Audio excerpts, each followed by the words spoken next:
go. Brand new. All right. It looks like we're live for the very first time. The newest podcast about the SFL. I've branded it so far as the SFL Podcast. I am Andy Hamilton, and we got our co-host or second host. I'm not going to call you a co-host. You're a host in your own right.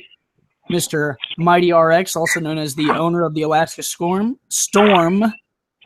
Mighty, how you doing tonight? I am good and happy to be back. Felt like I was in hibernation. It is nice to finally wake up from a deep sleep, almost coma-like, and speak to the populace about some football. And just in time, right? We got the playoffs coming up. I thought it was a good time to revive the lost art of podcasts and something that we needed to do at this point in the season in order to, best reflect on how, so far we've been doing in the season and what, is on the horizon for, the next couple weeks. It's going to get real choppy, especially the West right now is pretty much all in hands up frenzy. Anyone can kind of take that conference over at this point. And so, this is a pivotal time. And so I figured it's a good time to get on the air and, just talk about the league in general. I agree, especially we just came off a great slate of games last week. We have another great slate of games upcoming. We got some power rankings. People upset about power rankings. People happy about power rankings. So many things to say, so little time. This SFL thing, man, it's great. I agree. It's incredible. It's the best time of the season, right when the playoffs are choppy. And to this point, no team is eliminated. No team is eliminated yet. And so, Mighty, I think that's where we kick it off. Let's look at what happened last week that kept all these teams still in the race, right? I think that would be the best way to go about it, wouldn't you say? I would concur with you, my good friend. And without further ado, let's start attacking this bad boy and start breaking down. Let's do it. Let me get the right screen up here. Here we go. Week 10. And let me present it to the people. There we are. Week 10, Carolina topped Queen City 28-20 in an incredible last-minute effort from the Skyhawks. Mighty, did you catch any of this game, man? I got to partake in some a little bit, got to see the Skyhawks put together a complete game, the kind of effort that I was kind of expecting from them this whole entire season. But it's good to see that, they did not despair. They kept their nose to the grindstone, so to speak, and figured out a way. The defense kind of knew where it was going on most games. The offense was trying to catch up, but it's good to see that they were able to put a complete game together, and hopefully they could start stacking wins this way and be a force down the stretch. Right, and I want to give all the props to the coaching staff in Carolina. Shan Varner moves up to head coach in Week 10, gets his first win right off the bat, 1-0 as a head coach. Heath McDaniel Jr. taking over the offense over there, Mark Biddix on the defense. Just an incredible all-around effort to beat a Queen City team that is a very strong team every year, as you know, Mighty. Every year they're a contender, and they're still one this year. And so I think that's arguably the biggest part of this win is that at this pivotal point in the season, Carolina was able to beat a team that is consistently strong. Yes. Queen City, is having its own struggles. And, coming into the season, we said that, at least I did, that I keep an eye on their team build because they were attempting something daring. Yeah, they were. And to their credit. With a ton of star power into their D-line. And It's some game it's paid off where the D line has gone off and dominated, and some games it looks like their D line isn't able to affect the passer control as it should. So, but the West, there's not the West, but the East, there's still a chance for everybody to make a move if they get on the roll now. And we'll touch on that a little bit later. I don't want to jump too much into what the playoff looks like just yet. We'll get there. Let's move on to the next matchup, moving to the right. Los Angeles heading to Mexico City, taking on the Aztecs. Lost by 10. The Aztecs getting on a run, man, right at the right time. Isn't that right, Mighty? That is correct. They actually put on kind of a show that game where everything kind of like everything was clicking and their defense was. The running back for the Sharks has been a headache for most teams in the league, and it's like they found the solution to slow him down enough to get the ball back, and for Wilson to find Davis and the rest of the plethora of weapons that he has out there. So they started on the wrong foot, but they started to right the ship, and they're riding a nice winning streak, and let's see if they can keep it up. Right, and to Ramos's credit, Mexico City 34 points against, believe it or not, going into the week, the best scoring defense in the league, and they went ahead and put 34 on them. So that's a strong showing for Mexico City. And like I said, the West is pretty much whoever can get to the playoffs first. So they're getting hot at the right time, and I think you got to watch out for Mexico City heading forward. Next game, Vegas, Alaska goes to overtime. Can you believe that? Alaska pulls it out. Mighty, man, that's your team, man. Talk to me about the value of kickers, because you've been harping on it for seasons on seasons now. I will just say I love fat people everywhere. Big Sexy to the tune of 5 sacks, 6 tackles for loss, none bigger than the one he had in overtime of Overstreet that forced Vegas to have to punt the ball back to us, where we're able to get close enough for Kodiak Denali to kind of ice the game away. Coming into this game, I warned my team, this is not going to be an easy game. It probably won't be a pretty game. So when we jumped out to that 14-0 lead, it was like, okay, maybe it might be some smooth coasting. But then it's like Vegas said, no. We see what y'all trying to do. We're going to take all that away, force you to do stuff you're not comfortable with. And it became a grind fest. And Overstreet did what Overstreet does best. Couple big plays here, tied the game up, and then the game became a field position battle. And then I'm just happy to have escaped by the skin of my teeth with a W there. And, and because of that, we're right in the thick of it, and we have a chance to do big things this upcoming week if we've done our homework against the Hyenas. So sure, and we'll get to the Hyenas in a minute, but I want to give credit to Ronnie Nickens there with Las Vegas, a very strong effort in a week, that where the whole league kind of had some issues. LA getting a new coach, Carolina had some coaching shifts, Vegas, Alaska, some coaching shifts. Ronnie did a good job of putting together a good effort in week 10 and still in that race there in the West, like we're talking about. Everyone's still in it. So, some good efforts all across the board in that game. And obviously, it took extra time to decide who was going to win that one. So some good efforts from both of them. And you talked about how it was a grind fest. Let's talk about a real grind fest here. The game that we had on Sunday night, Sioux Falls and Atlanta. Sioux Falls squeaks this one out 17-13 over the Swarm. It was a close one, tough battle all night. And I was nervous that it was going to be, because the scores were so low.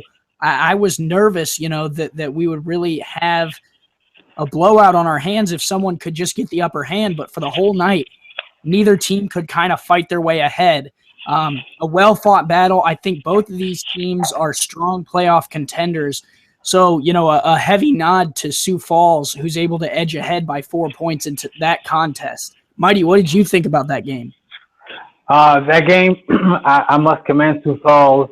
They did a great job in controlling the damage that Ludacris could do. Coming into that week, I'm not part of their staff, so I wouldn't know exactly how they went about game planning, but it looks like they made a concerted effort to not allow Ludacris to be one-on-one and wreak havoc to their backfield. And in doing so, they were able to kind of, not be, very explosive, but at least mitigate the kind of damage that could be done there, move the sticks a little bit, play that field position game, and able to convert when given the opportunity to do so.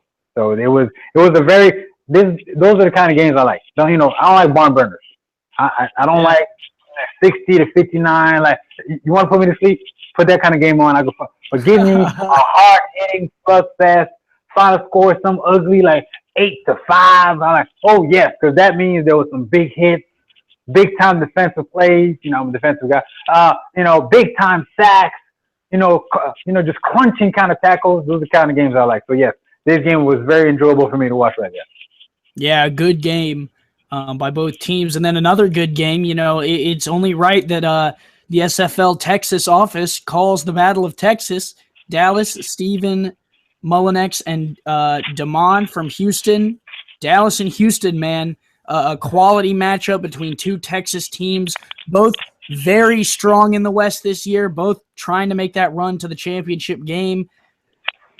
And Houston gets the edge by a point, 27-26, beating out Dallas in one that, man, my heart was thumping the entire time. That game was so good. There was just the right amount of defense, the right amount of offense, mixed in. There was a missed field goal here that could have came back to haunt, but it didn't. There was a gigantic play by DR Sim off a little drag route. He got his little TO on, turn a little 3-yard pass to like a 65, 70-yard touchdown. Just outran everybody. That was awesome. Mac was throwing dots everywhere when he had a chance. It was a well choreographed outing, and it was very pleasing to watch.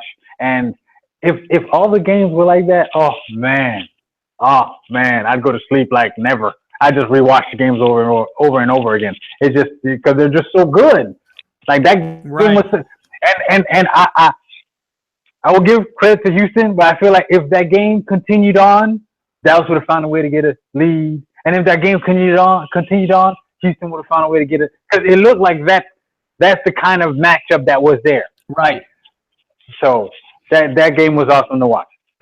Yeah, I think Cam said it best. I think at one point in the game he said, this could be one of those games where whoever has the ball last will win the game.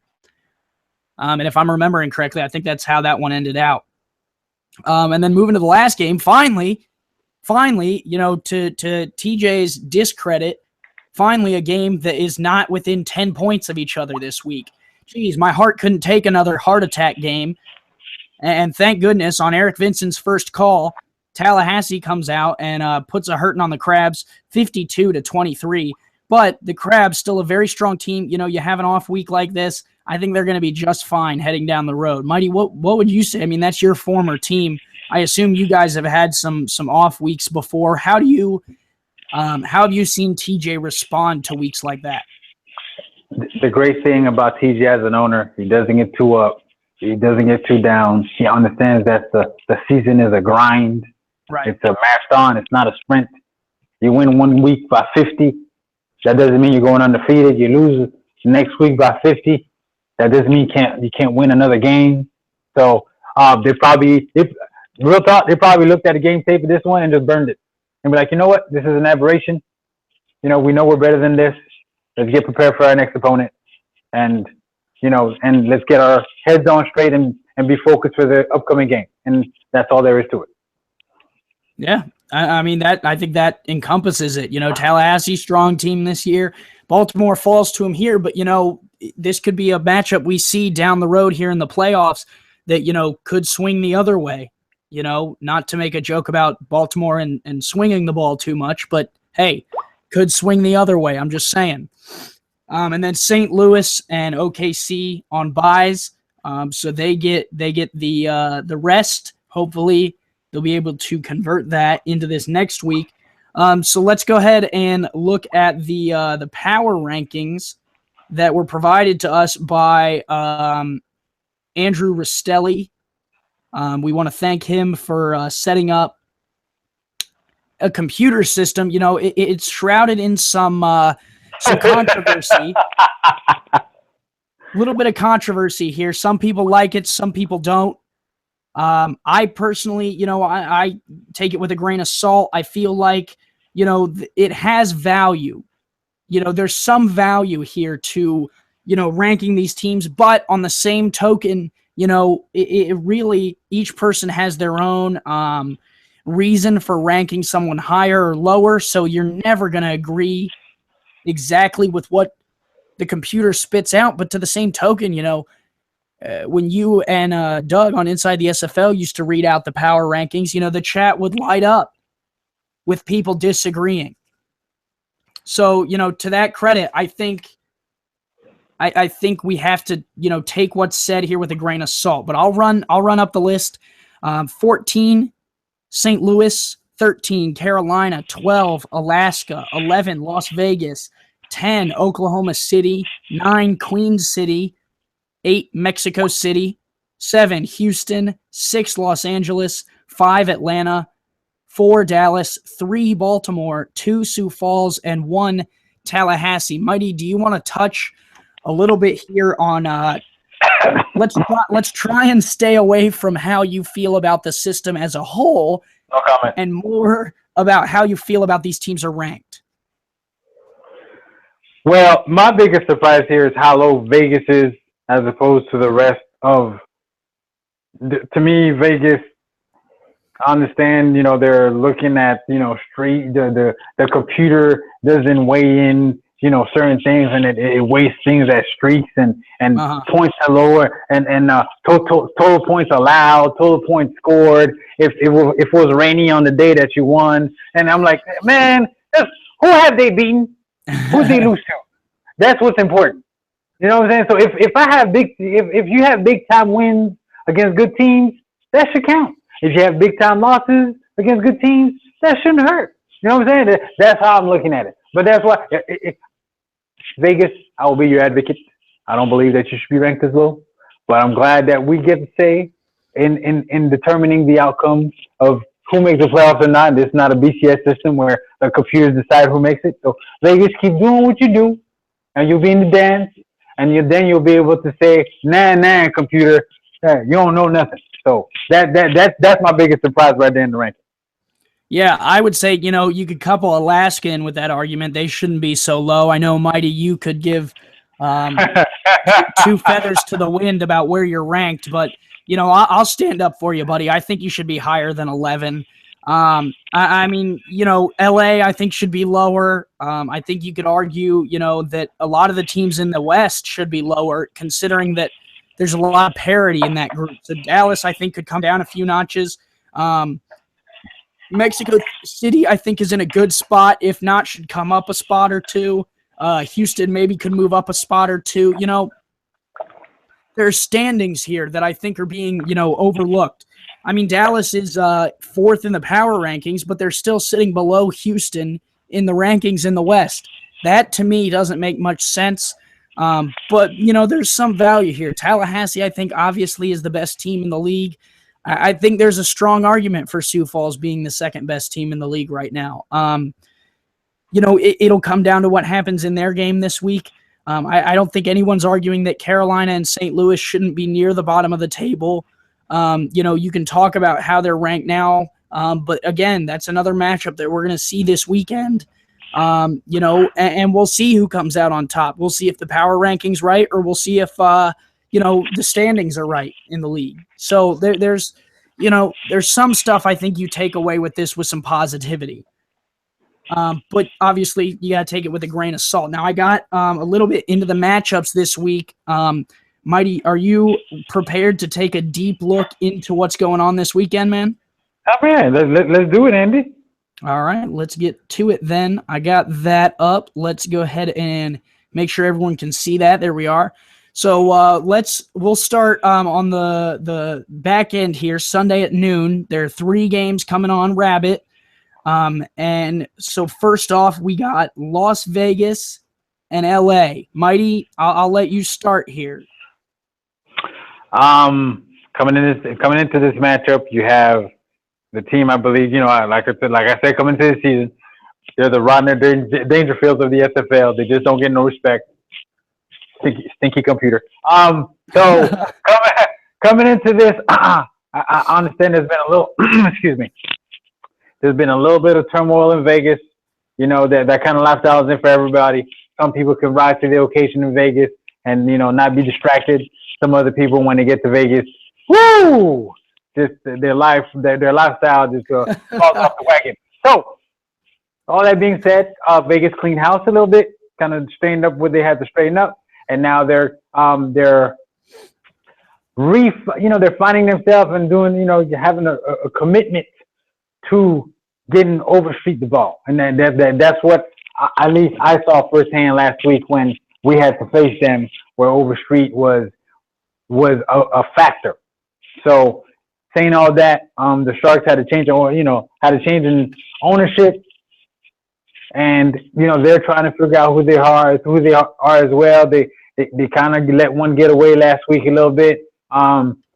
This week, having a better understanding of the strengths and the weaknesses of their team. I see this game being a really tight ball game, but I like the Sharks here to pull this one out. The dearth of outside, weaponry for Vegas is going to be their downfall, at least in this game, where relying on Overstreet will only get them so far. And once Overstreet is taken away and they have to make plays downfield in the passing game, I do not like their chances to be able to complete those passes on a regular basis. And that's where I like the Sharks to outlast them. It's going to be a close game, and the Sharks going by 3 or 7 points at the most, but that's how I see it unfolding. I think you make a lot of fair points. Vegas has definitely stepped up their game in the past, and Damon made a good point in the chat that this is a rematch of Week 1 where Vegas did get the better of LA. I know Matt South, is going to wanna do his best this week to play to the best level, and Vegas still needs to work on their running defense, and so we'll see if that becomes a factor this weekend, and if it does. I'm with you, Mighty. I think LA could win this one. The Who You Got channel, though, ran by Jason. Shouts out to him. Thank you, buddy. The Who You Got channel believes that Vegas has got this one. It is 22 votes for Vegas, 16 for LA. Okay. Maybe that could be the final score. Who knows? It's not impossible. Yeah, so we'll see. We'll see. The Who You Got is not always correct. I would just say that. I'm gonna leave that one alone, and then let's start talking about the next matchup. That is a fair point. The next matchup, Atlanta and Queen City, both teams coming off of some tough losses, some close losses last week. Both teams in the East are going to try and scurry back onto their wagon. And continue the bum rush towards the playoffs. For me, I think both teams have had their moments and have struggled at times this season. Queen City, has had some team stuff that they cleaned up.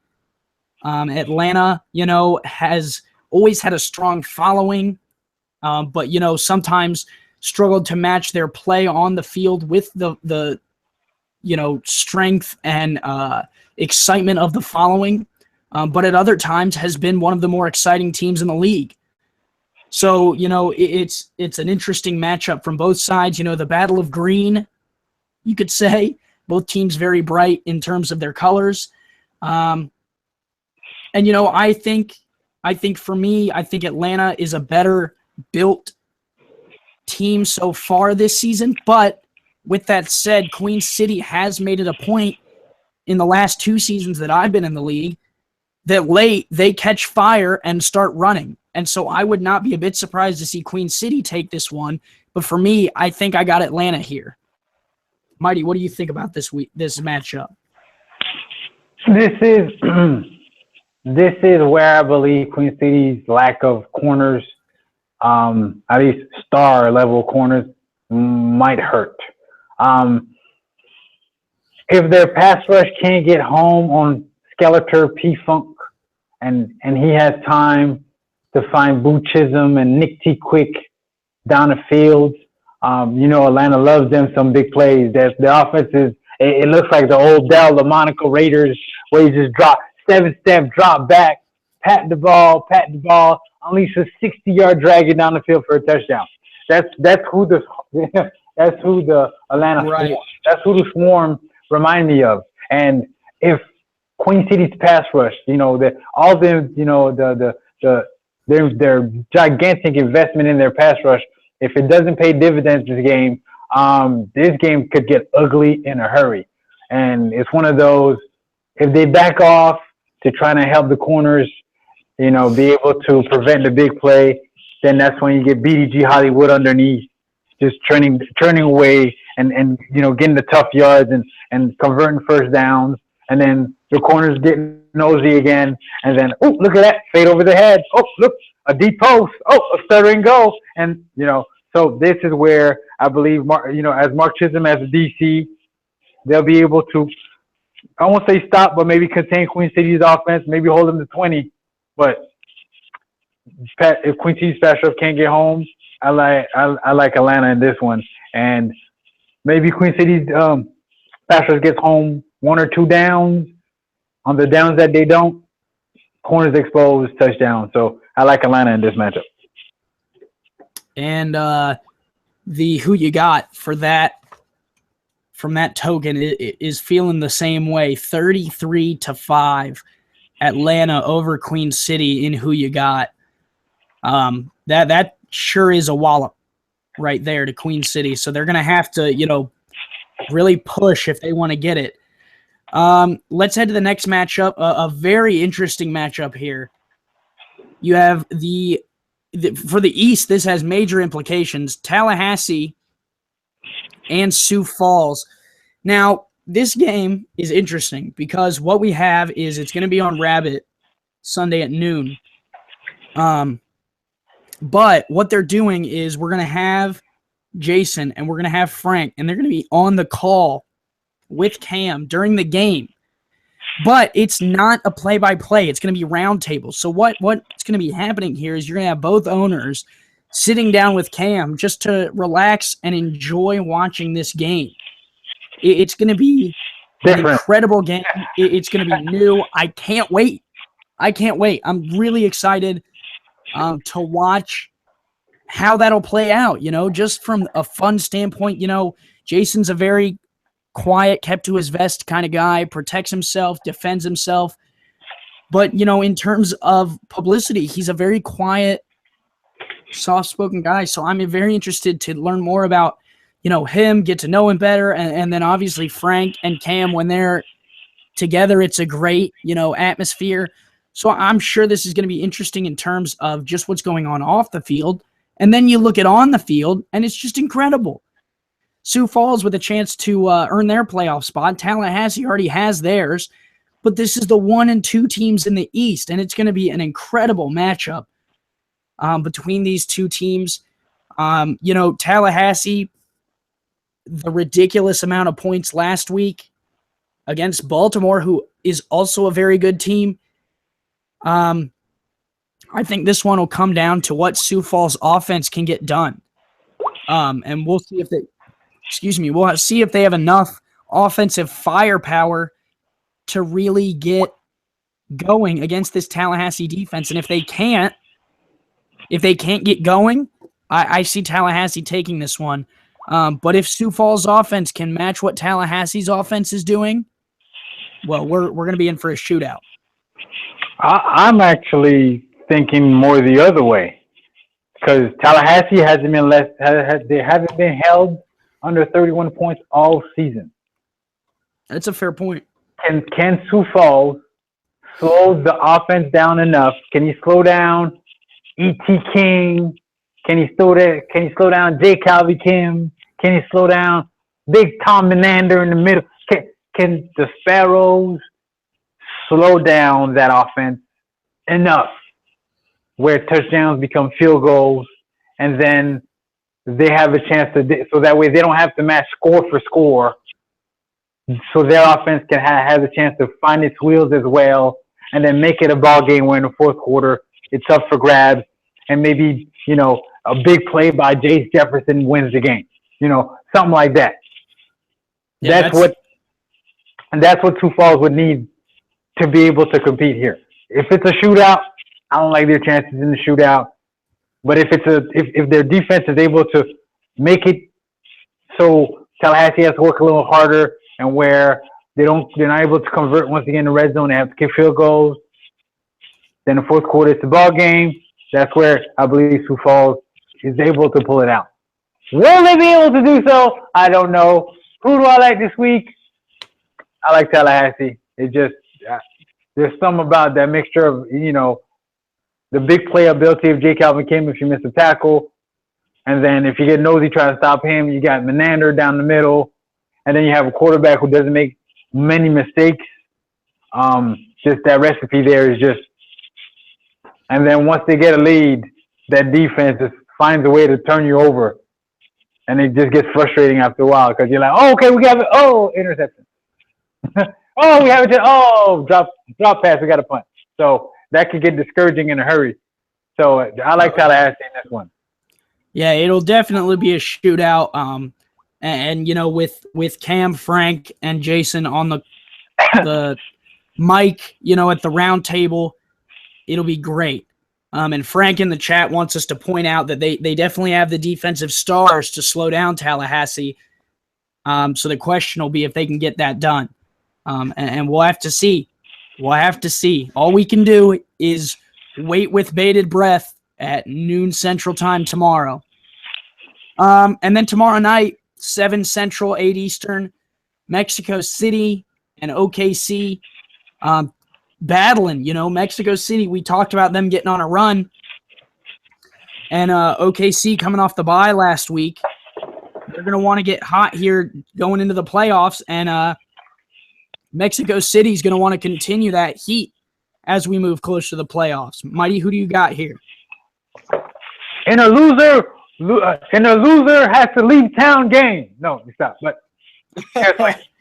the loser of this game is going to be hurting trying to make the playoffs. So this game has some big, high stakes.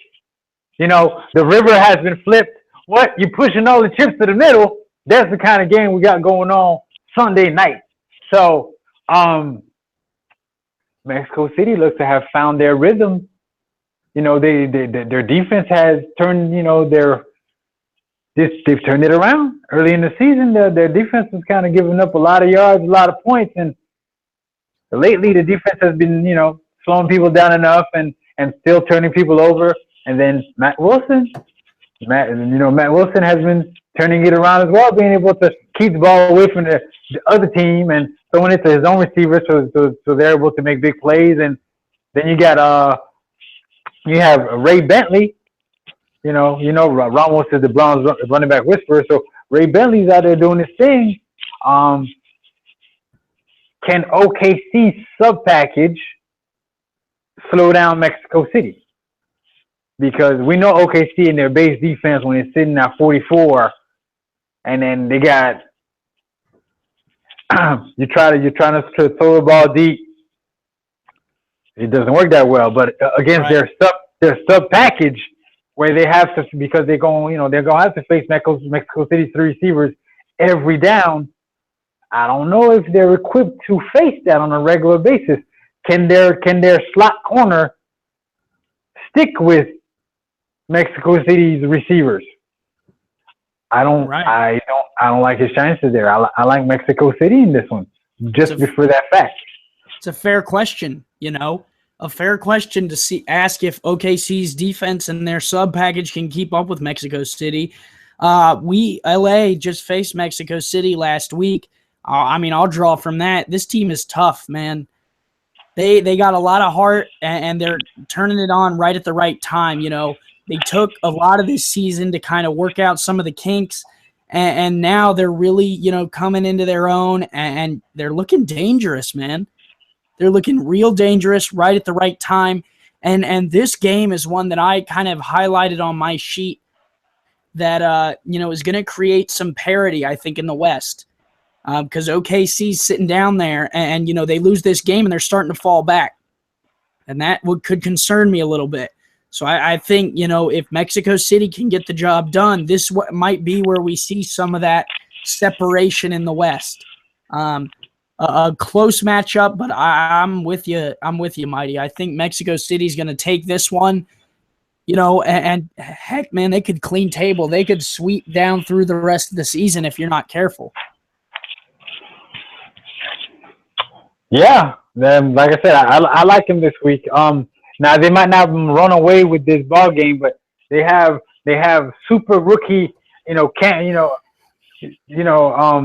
going around. I think he's accumulating 20 tackles a game. I think he just tackled somebody else. Like, they got that rookie linebacker, man, that's just going around head hunting, hurting people. I don't know if Brewski could get away from him. Like, I don't know if Brewski will be able to get loose because he's just roaming at that second level, making sure that nothing gets past him. So, right. Yeah, it's gonna be some tough time for OKC. Right. But hey, that's why they play the games.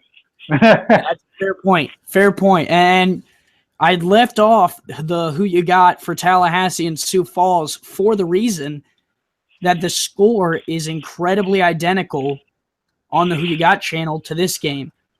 Tallahassee 26-10 is favored over Sioux Falls. Mexico City 27-10 is favored over OKC. Wow. Hey, people love them some Tallahassee and Mexico City. We'll see if those people are correct. We will see.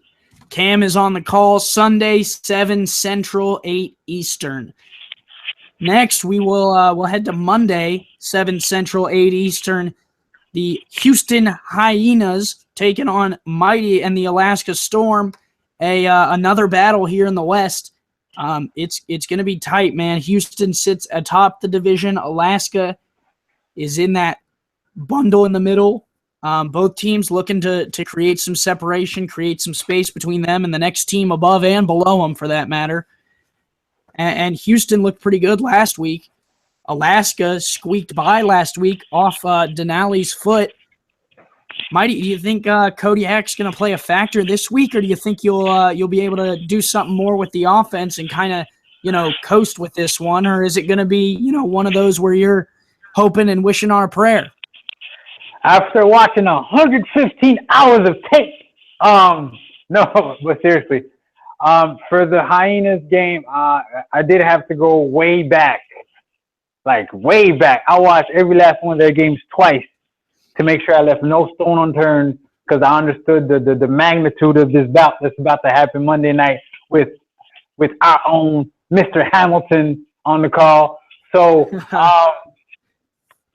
we did our due diligence in, trying to slow down what the Houston, does best, which is get Hawkins the rock and then let Deion Hawkins, make a fool of the defense, break ankle here, send the guy to the ER, break another ankle there with a spin move. So we've done our best to put a game plan together that will put multiple defenders in his area.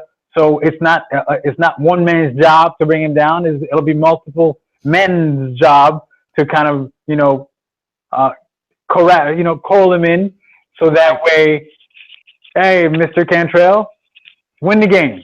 And then we'll see if Mr. Cantrell is able to evade Big Sexy enough to find D.R. Sim and Corky down the field to make big plays. So that's the game plan we put together. And hopefully, it comes through on offense. We do what we do. Give Beakley the rock, get out of his way.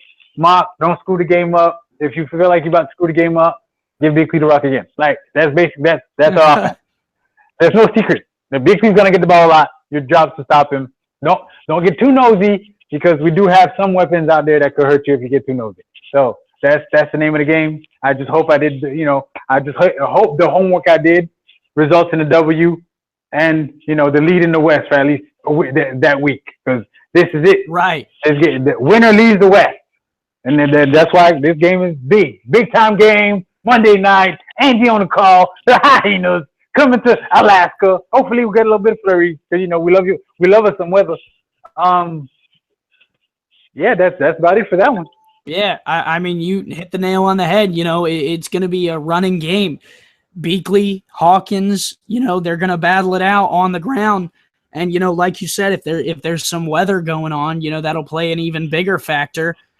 And speaking of bigger, you talked about Big Sexy. He's going to get in the way there.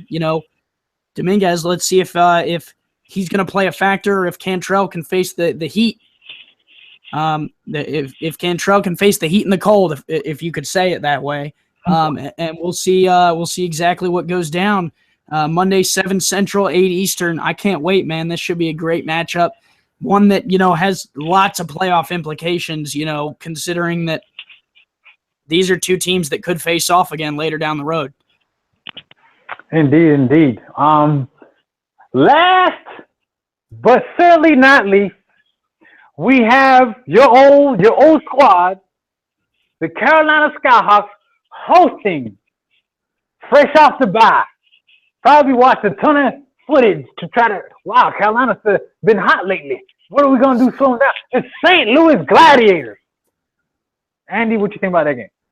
Man, I tell you what, Carolina, the staff put in so many hours, not only when I was there, but it would appear that they're putting somehow even more hours into their, time, into their study, which is incredible. Because when I was there, man, I tell you what, I didn't sleep for weeks from just, studying film, studying plays, etc. So, the amount of work that staff is putting in, and the amount of close games they've been in. I mean, they almost beat Tallahassee, almost beat Dallas. These are games, almost beat LA. These are games where they're, and they're getting to the bulk of their schedule here. They got St. Louis and then I believe Atlanta, if I'm remembering correctly. The win over Queen City last week was big. St. Louis coming off a bye. Hopefully they're well rested, ready to get back on the field. Some staff changes going on for the Gladiators. Hopefully they've got that all ironed out and ready to go. But I tell you what, man, I'm going to side with the who you got here. I got Carolina heating up right before the playoffs and possibly squeaking their way in. The who you got has Carolina 32-4 in this week's game. And hopefully Eric will have a close one. He won't have another blowout on his hands. But, man, I got Carolina here.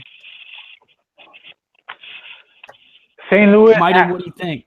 St. Louis had Sorry, time. It's all good. St. Louis had a time to kind of sit back, reassess, see their strengths and weaknesses, and kind of start to cater their playbook and their style of both offense and defense to what they do best. The only problem, the only issue here is that they're running into a 7'2", 580-pound beast by the name of Johnny English, with net a soul at the second level to bring this gargantuan man down. That's going to be problematic. And that's one of the reasons why I don't like their chances here. Because though Carolina invested heavily in the skill positions, they are still, the heart and soul of that team is still Johnny English.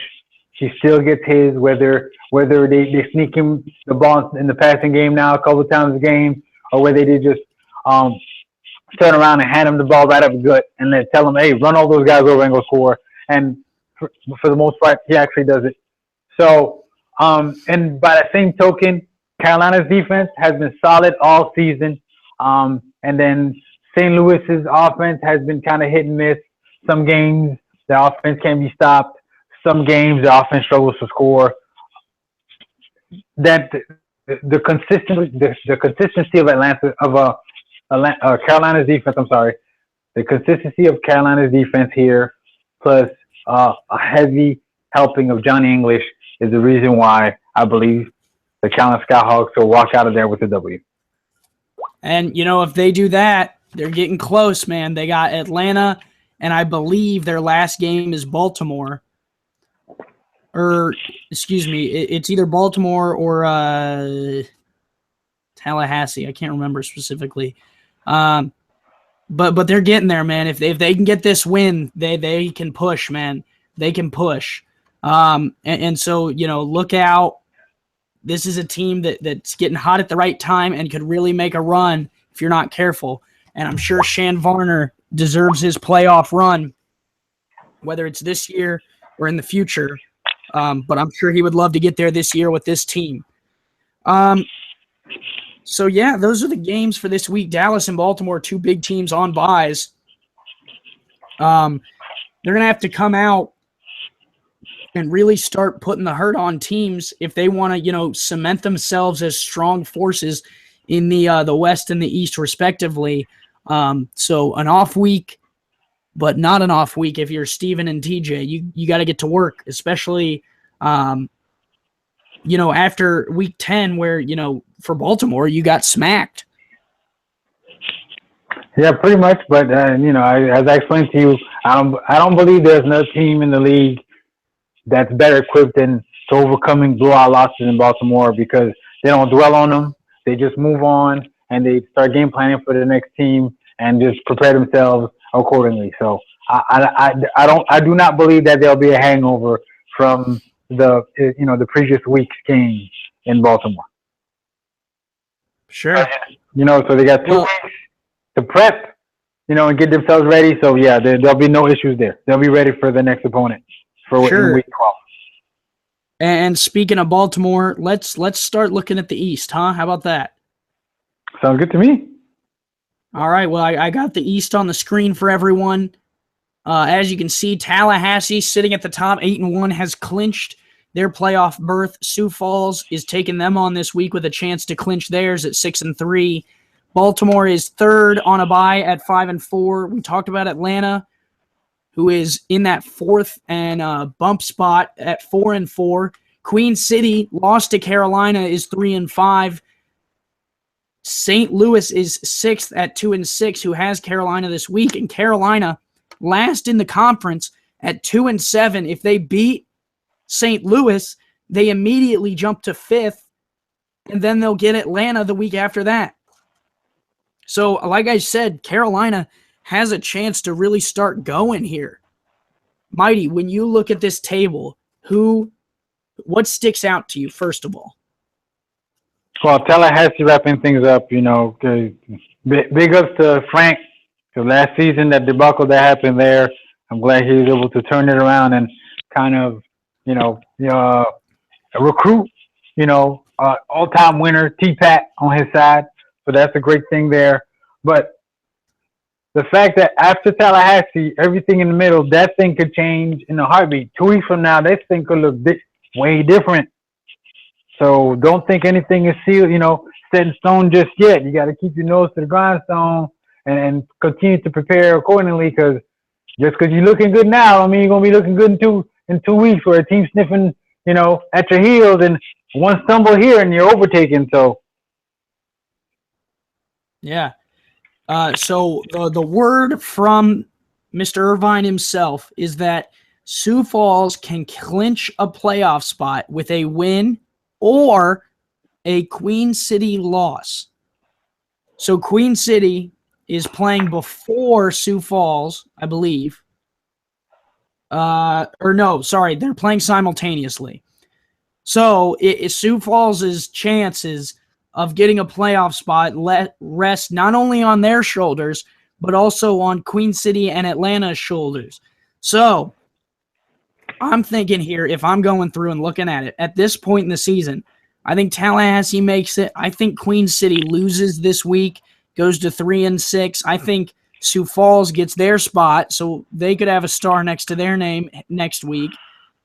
And then I think it's a battle between Carolina, Baltimore, and Atlanta for those last two spots.